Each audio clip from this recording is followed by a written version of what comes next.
Welcome to the Thrive Hive podcast, the place where success meets reinvention and nothing, I mean nothing, is off limits. I'm your host, Nancy Medoff, speaker, coach, best-selling author, and former corporate VP who knows firsthand what it means to leave a wildly successful career behind, to build a dream business and life, then blow it all up again when it's simply no longer enough.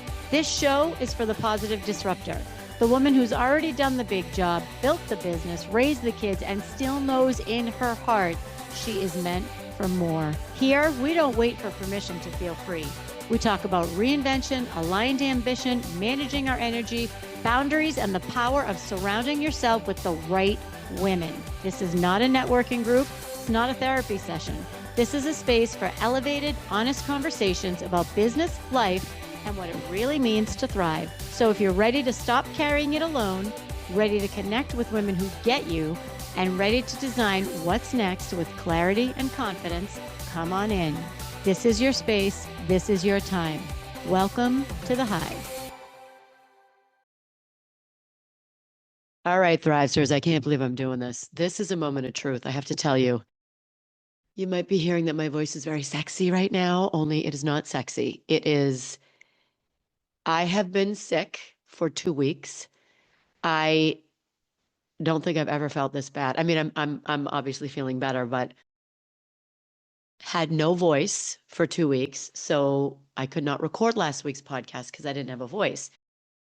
Literally did not have a voice. So if you hear a bunch of in and outs, it means that I'm muting so you don't have to hear me coughing like right now. And as on death's door, as I probably sound right now, I am miles better than I was. But you don't care about that. Let me tell you why this is the moment of truth. I owe you a podcast because we had our series in January and I committed to you how the series was going to go. And then I got sick and I'm not going to let another week go by without giving you a podcast. So here we are in my glory. I mean, if you're watching on YouTube, just don't bother with the comments because I already know. I know. However, and also, I'm going to put a little lozenge in here. What did I want to tell you? I wanted to tell you that the reason why I want to record today is because today's topic is going to be what pulls everything together that we've been doing for the past 4 weeks. And I have received a ton of feedback about more or less same, about the rituals. And I myself caught myself and checked myself before I wrecked myself. By the way, if you're new here, welcome to the Hive. And if you're new here, you don't know that that's probably one of my favorite movie quotes. It's from The Bachelor 1, maybe 2, might be 2. And it's Zach, I forget his last name. And he says, you need to check yourself before you wreck yourself. And he says it so seriously, I cannot. So this episode might sound a little choppy because every time I talk for too long, I have a coughing fit. Also a favorite movie quote, Ben Affleck. I forget what movie, it could have been any of them. So here's what I want to talk about today. And I'm kind of a little loopy, but this is a very serious topic. The topic is what makes you happy. And the reason I want to talk about this is because you've done the work, you've spent the time more or less same. You've spent the time thinking about, okay, what rituals can I adapt in my life so that I can know what I need to go to get me back to my true north? And what's my word going to be? And you've done all this work, and I want to make sure that we are checking. See what I did there? Checking ourselves before we wreck ourselves. And I want to make sure that we're really, really focused on what makes you happy.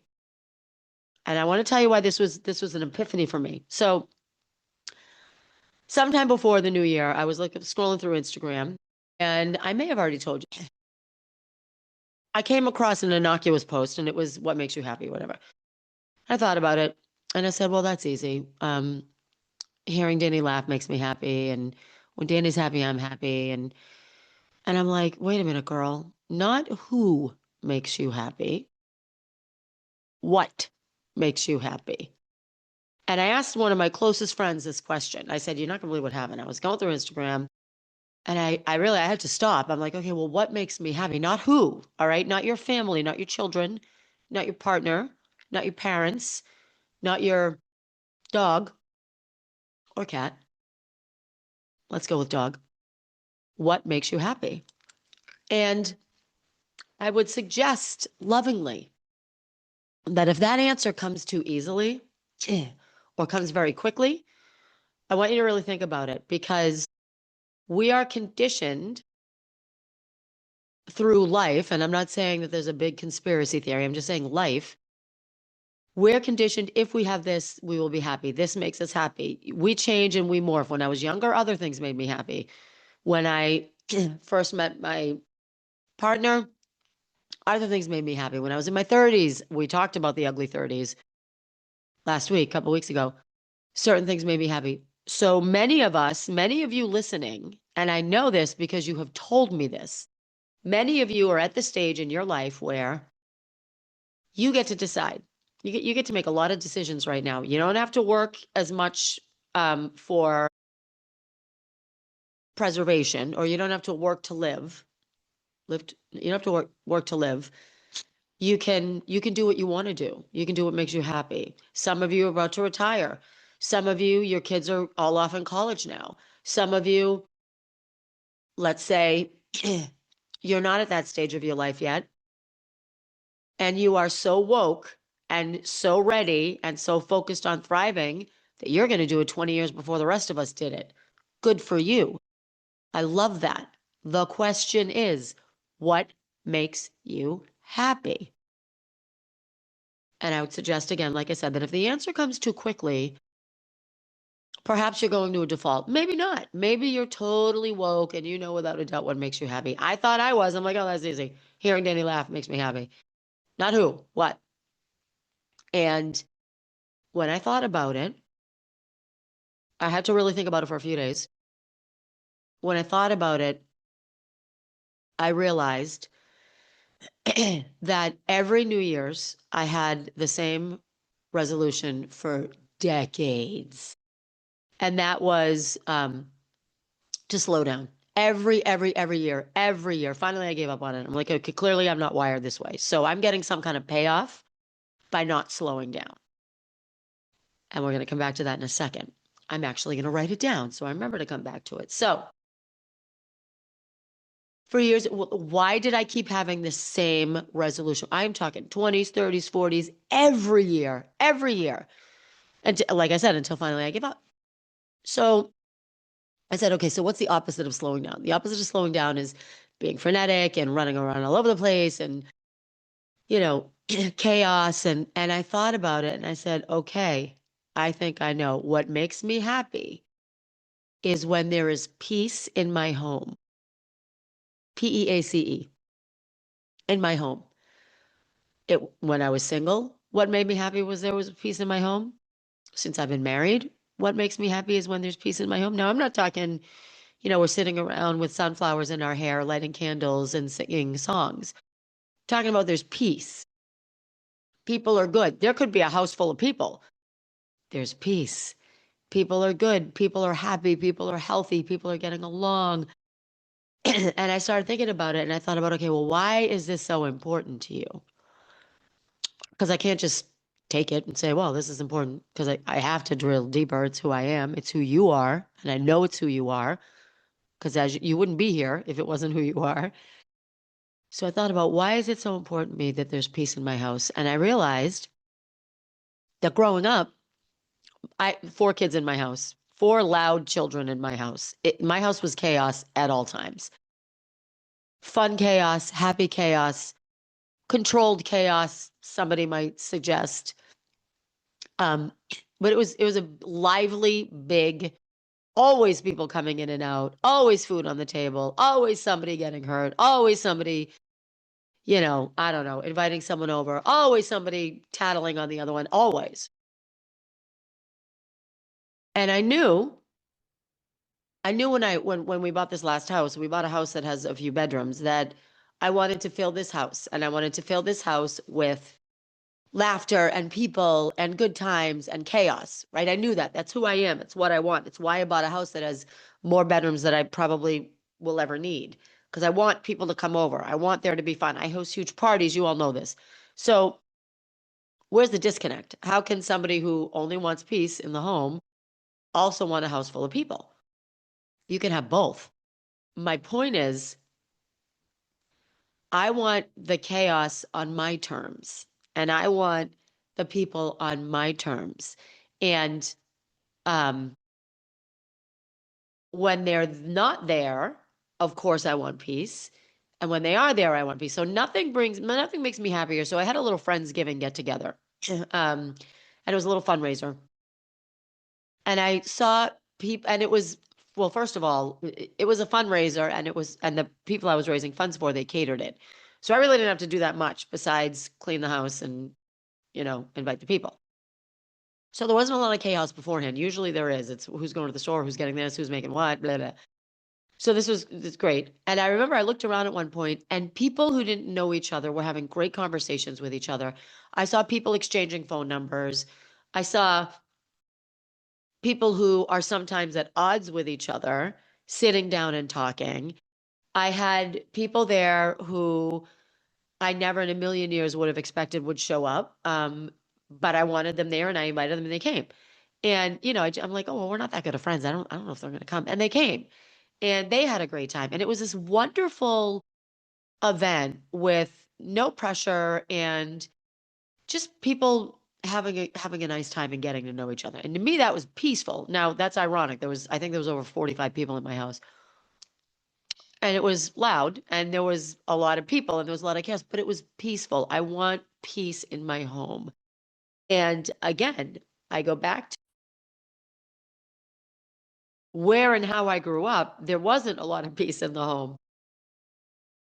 And I wanted to take what worked from that and make it work for me and lose what didn't.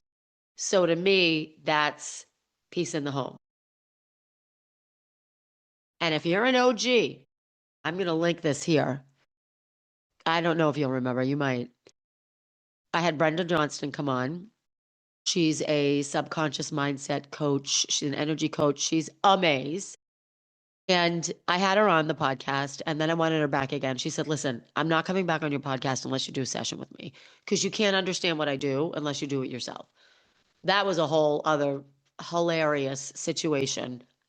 This is a funny podcast to listen to. I'm going to link it. And at the end of the day, when she tapped into my subconscious mind, because she did. And in a million years, I never would have guessed it. The one thing that was driving my behavior in this situation was I just want peace in my home. And in a million years, I never, ever would have come up with that on my own. I wouldn't have. So the reason why I want you to really think about what makes you happy is because it might shake you a little bit. It might shake you a little bit when you think about it. Like, well, wait a minute. When I strip everything all away, not the people, not my kids, not their health, of course that makes you happy. Of course. My turn. What makes me happy? It may not be what you thought, and it may not align with the version of yourself that you think you are or need to be. Because when you stop performing happiness and actually name it, you might need to adjust something. It could be something small. It could be this epiphany where you're like, oh my God, this is what makes me happy, and I never do it. This is what makes me happy, and I don't have enough of it in my life. Or, how can I adjust this looks good on paper to really make sure I'm doing what makes me happy? Because Thrivesters, happy does not happen by accident. It does not. And a life that truly lights you up almost every day, most days, more often than not, that's work. And you don't get to say, oh, when my family's thriving, I'm thriving, which of course, and I'm not minimizing that. I kind of did a little bit by the way I said it. I'm not talking about your family. I'm not talking about who. Remember, we're not talking about who. It is what truly will make you happy, what truly makes you happy. And I would encourage you to sit and really think about it. And if you need help, shoot me an email, nancymedoff@nancymedoff.com. Put a note in the comments on Spotify. Hit me up on Insta, Nancy_Medoff. I want to know how you do with this, because I'll tell you, I was having a conversation with a friend and I could hear it in her voice. She has figured out what makes her happy. She's not going to blow up her life. She's going to make some changes. She's going to make some priorities for herself and her happiness. And great. That is how you go from good on paper to truly thriving. So with that, Thrivesters, what makes you happy? That's all I'm asking. And a couple other things. February, we're going to do another series. You liked the series. We're going to do another series. We're going to kick it off with boundaries.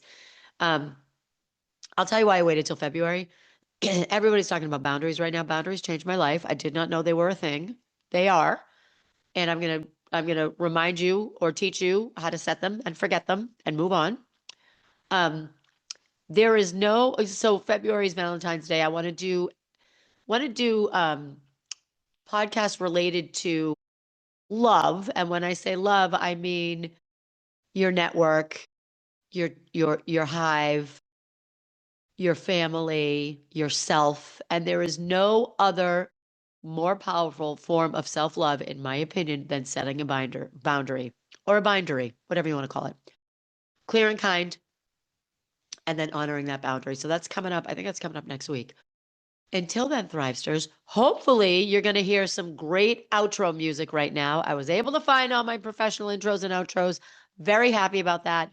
Will we be able to upload them? That is unknown at this time. So until next week, Thrivesters, January is going to be behind us, people.